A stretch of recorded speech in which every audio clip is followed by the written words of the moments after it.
जब भी कोई त्यौहार गुज़रे या छुट्टियां गुज़रे तो इतनी इंसान में सुस्ती पैदा हो जाती है ना कि फिर दोबारा अपनी रूटीन में आते आते वक्त लगता है। ऊपर से आए दिन स्कूलों में छुट्टियां, थोड़ा सा बंदा संभलता है और फिर से बच्चों की भी रूटीन ख़राब हो जाती है और अपनी भी हो जाती है, क्योंकि बंदे में ना कुदरती सुस्ती हो जाती है कि अब स्कूल तो बच्चों ने जाना नहीं है, चलो थोड़ा सा लेट जाते हैं या लेट उठते हैं। अस्सलाम वालेकुम, मुनीबा लाइफ स्टोरी में आप सबको खुश आमदीद। तो जनाब, आज बात करेंगे ज़िम्मेदारियों की और अपनी तबीयत की ख़राबियों की। एक औरत पे चूँकि ज़िम्मेदारियाँ ज़्यादा होती हैं और वह जिस हाल में भी हो ना, उसे छुट्टी नहीं मिलती। बच्चों को भी छुट्टियाँ हो जाती हैं, हस्बैंड को भी छुट्टियाँ हो जाती हैं, और यानी कि सारी मखलूक को छुट्टियाँ हो जाएंगी, लेकिन औरत ज़ात को छुट्टियाँ नहीं मिलेंगी। वो चाहे जिस हाल में भी हो ना, उसे अपनी जो है ना ड्यूटी पाबंदी से निभानी है। तो जनाब, क्योंकि मैं ख़ुद भी आप लोगों में से ही हूँ, तो मेरा भी कुछ यही हाल है। जितना भी इंसान कोशिश कर लेना, फिर भी वो थक ही जाता है। जितना भी इंसान एक्टिव रहने की कोशिश करे, जितना भी ख़ुद को संभाल लेना, इंसान आखिर इंसान है, कोई मशीन नहीं। खैर, मशीनें भी जाम हो जाती हैं, और मुझ जैसा बीमार बंदा जो हो ही बस दवाइयों पे चल रहा, तो फिर उसकी थकन तो बनती है ना। अच्छा, तो ईद के बाद काफ़ी फैलावे, और ऊपर से कभी बारिशें होती हैं, कभी धूप निकलती है, तो ऐसे ना आँख में चूली जा रही है। और इंसान अभी सर्दियों वाले कपड़े रखता है ना, तो गर्मियों वाले निकालता है तो सर्दी फिर बन जाती है, और फिर से कपड़े निकालने पड़ जाते हैं। और जब सर्दियों वाले निकल आते हैं, दूसरे दिन फिर से वही गर्म मौसम बन जाता है। समझ ही नहीं आ रही कि बंदा करे तो करे क्या। और जो मुझे ऐसी बेचारी बहनें हैं, एक रूम में रहती हैं, एक कमरे का घर है, उनके लिए और ज़्यादा मुश्किल हो जाती है। तो बस सुबह सुबह का टाइम था और फैलावे समेटने थे, ऊपर से तबीयत ख़राब। फिर जब तबीयत ने मुझे जवाब दे दिया कि बस करो बहन, अब मुझ पर रहम करो, तो फिर जनाब मैंने सोचा कि अब दवाई ले आऊँ। तो हस्बैंड काम पे चले गए थे, फिर बेटे को साथ लिया और मैं आ गई हॉस्पिटल आके फिर चेकअप वगैरह। मेरे पट्ठों का भी मसला है और जो है ना दूसरा भी मसला है, तो बस आज जो है ना स्पेशली पट्ठों के लिए आना था, उनकी दवाइयाँ लेनी थी। मैंने कहा कि काफ़ी दिन हो गए हैं, चेकअप अपना नहीं करवाया, और फिज़ियोथेरेपी पहले 6 मंथ होती रही है, आप बिल्कुल वो भी छोड़ी हुई है। तो काफ़ी ज़्यादा बदअहतियातियाँ जो है ना मिलजुल के मेरी सेहत का सत्यानाश कर रही थी।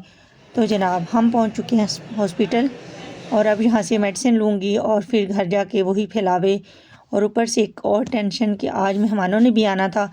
तो मुझे ये थी कि मैं बस जल्दी जल्दी मेडिसिन लूँ और घर जाके फिर जो है ना मैं शाम का सब कुछ देखूँ।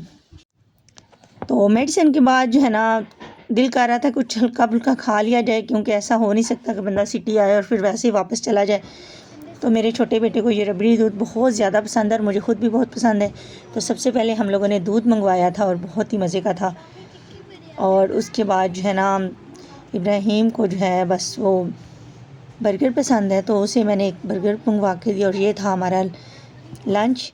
और लंच ब्रेक के बाद जनाब हम लोग आ गए थे घर, क्योंकि घर में काफ़ी ज़्यादा काम छोड़े हुए थे, और जो है ना बहुत ज़्यादा टेंशन ये बनी हुई थी। उधर भी मैं रिलैक्स नहीं हो पा रही थी कि घर जाके जो है ना जल्दी जल्दी काम निपटाना है, और मेहमानों के आने से पहले पहले खाना तैयार हो जाए। और मेहमान कौन आ रहे थे ये मैं आपको आगे चल के बताऊँगी। बस प्रॉपर लंच इंजॉय भी नहीं किया था, दिल ही नहीं चाह रहा था, पता नहीं क्यों। तो बेटे ने भी थोड़ा सा खा के छोड़ दिया। फिर जो है ना हम लोग वापसी पे रिक्शे में बैठे और जनाब घर आ गए। घर आके भी टेंशन ही टेंशन थी, और मेरी ऊपर से तबीयत भी इतनी ज़्यादा ख़राब थी। आप लोगों ने ना मेरे दुआ करनी है कि अल्लाह पाक बस मुझे जल्दी जल्दी से तंदुरुस्ती दे दे, क्योंकि मेरे 2-3 प्रॉब्लम जो है ना एक साथ चल रहे हैं। तो इसलिए मैं कहती हूँ कि किसी एक से तो मुझे छुटकारा मिले। जनाब घर आके जो है ना मैंने चावल भी बनाने थे और मैंने साथ सालन भी बनाना था, क्योंकि मेरे भाई और मेरी अम्मी जान आ रहे थे। तो भाई तो चावल खा लेता है, लेकिन अम्मी चूँकि काफ़ी बीमार रही हैं, शुरू के व्लॉग में मैंने आप लोगों को बताया था, जो मेरी बहनें मुझसे शुरू में जुड़ी हुई हैं शायद उन्हें याद हो। तो अम्मी जो है ना वो थोड़ा परहेज़ी खाना खाती हैं, तो मैंने सोचा कि चलो 2 किस्म की चीज़ें बना लेती हूँ। हालांकि मैंने मीठा भी बनाना था, लेकिन मेरी अपनी सेहत आज जवाब दे गई थी, तो बस मैंने बहुत मुश्किल से ये काम भी ख़त्म करने थे। भला हो हस्बैंड का, उन्होंने भी काफ़ी हेल्प करवाई और बच्चों ने भी काफ़ी करवाई, तब जाके मैं ये दोनों चीज़ें तैयार कर पाई थी। और फिर जब 2 काम हो ना, मेरा चूँकि सिंगल चूल्हा है, तो फिर एक पे मैंने खाना बनाना, तो फिर साथ लकड़ियों की आग जलानी होती, और इस तरह करके जो है ना हम लोगों ने काम ख़त्म करना होता है। तो बस यही प्रॉब्लम्स हैं ज़िंदगी की, ये सारी चलती रहेंगी। बस इसलिए मैंने चैनल शुरू किया हुआ है कि अल्लाह पाक जो है ना मेरा चैनल चला दें, तो बस मैं अपना घर भी थोड़ा सा और बेहतरीन कर सकूं और अपने बच्चों के लिए कुछ बेहतरीन कर सकूं, उनके लिए कुछ आसाइशें, कुछ चीज़ें आ जाए मज़ीद। क्योंकि हर इंसान की दिली तमन्ना होती है कि उसकी ज़िंदगी में ना कुछ आसानियाँ शामिल हो जाए। तो जनाब यहाँ पे जो है ना मेरे चावल भी रेडी हो गए थे और जो है सालन भी। तो जब सब कुछ रेडी हो गया तो मेरे हस्बैंड ने कहा कि वो तो लेट हो गए हैं, तो मुझे तो डाल के दे दो ना, मैं खा लूँ, क्योंकि मुझे भूख बहुत ज़्यादा सता रही है। फिर मैंने थोड़े से अपने लिए और थोड़े से हस्बैंड के लिए डाले, और हम लोगों ने कहा कि चलो उनके आने से पहले पहले ना हम लोग थोड़े चावल चख लेते हैं। तो साथ रोटी नहीं रखी थी, क्योंकि रोटियां मैंने बाद में बनानी थी, तो उन्होंने सालन जो है ना चावलों पे डाल लिया था।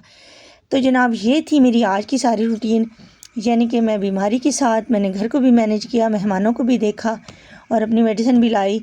तो एक थकावट भरा दिन था, एक बहुत मुश्किल दिन था, लेकिन अल्हम्दुलिल्लाह से सब कुछ हो गया।